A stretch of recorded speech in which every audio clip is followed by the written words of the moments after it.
Betting యాప్స్కు 1000 మంది బలి. గత ఏడాది రాష్ట్రంలో ఇది పరిస్థితి. ఆ యాప్స్కు వ్యతిరేకంగా మొదలైన సోషల్ వార్. బెట్టింగ్ యాప్స్ను ప్రమోట్ చేస్తున్న ఇన్ఫ్లుయెన్సర్స్ మొదట కొంత లాభాలు చూపి ఆపై ముంచుతున్న మోసగాళ్లు, ఉచ్చులో చిక్కుకొని జీవితాలు చాలిస్తున్న యువత.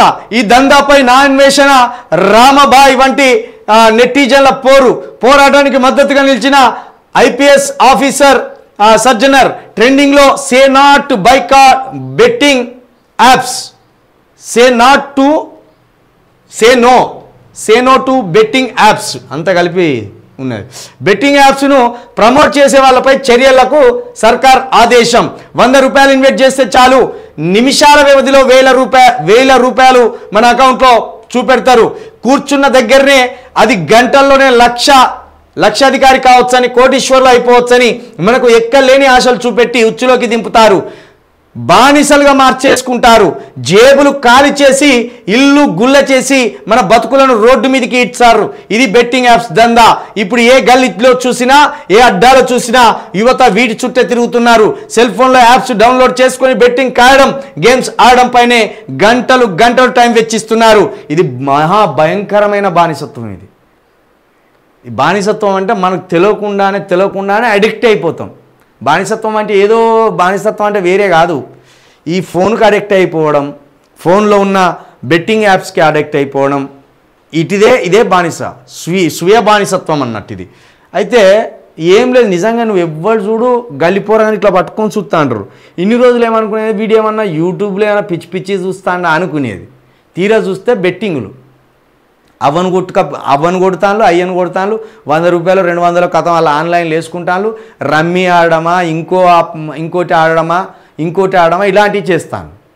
కాబట్టి సోషల్ మీడియాలో ఇన్ఫ్లుయెన్సర్లు బెట్టింగ్స్ యాప్ను ప్రమోట్ చేసి మరీ యువతను పక్కదారి పట్టిస్తున్నారు. ఈజీ మనీ అన్నట్టు ఇదంతా. ఈజీ మనీ కోసం వెర్రిగా యువత ఆశపడుతున్నది.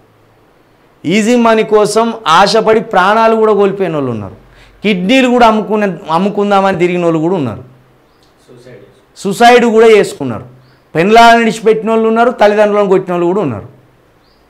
ఆ మధ్యన వైజాగ్లో ఒక పిల్లగాడు ఈ బెట్టింగ్ యాప్స్లో లక్షలు పెట్టి కోల్పోయి కిడ్నీ అమ్ముకున్నాడు.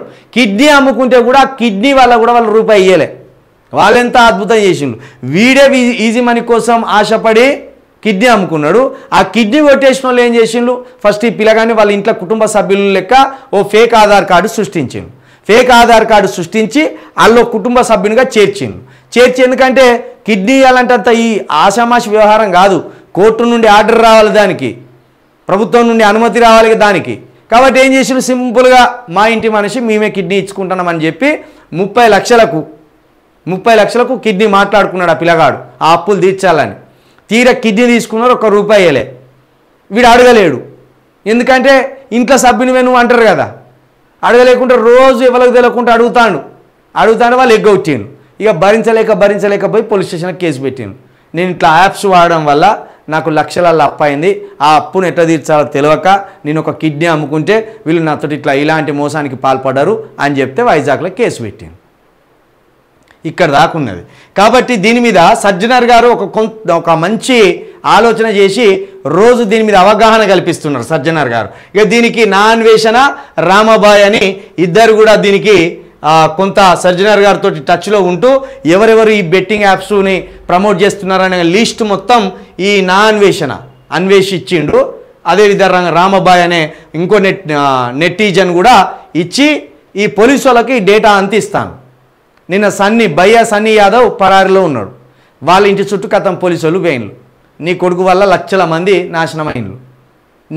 నీ కొడుకు బెట్టింగ్ యాప్స్ని ప్రమోట్ చేయడం వల్ల కొన్ని కుటుంబాలు ఆగమైపోయినాయి. నీ కొడుకేమో కొలుకుతాండు, లక్షలు కోర్టు సంపాదించి అని నిన్న వాళ్ళ తండ్రి దగ్గరికి పోయి ఇంటర్వ్యూ చేసేటోళ్ళు ఇంటర్వ్యూలు, కేసులు పెట్టేటోళ్ళు కేసులు. దయచేసి మన తెలంగాణలో ఇవాళ బెట్టింగ్ యాప్స్కి బలైపోతాను. అసలు బెట్టింగ్ యాప్స్ని మొత్తం వీటిని ఏదోటి ప్రభుత్వం ఏదోటి చేసి ఈ యాప్స్ను తయారు చేసేటోళ్ళ మీద మరి కేసులు పెట్టి ఏదోటి చేయొచ్చు కదా. ఆ ప్రయత్నాలు చేయరు.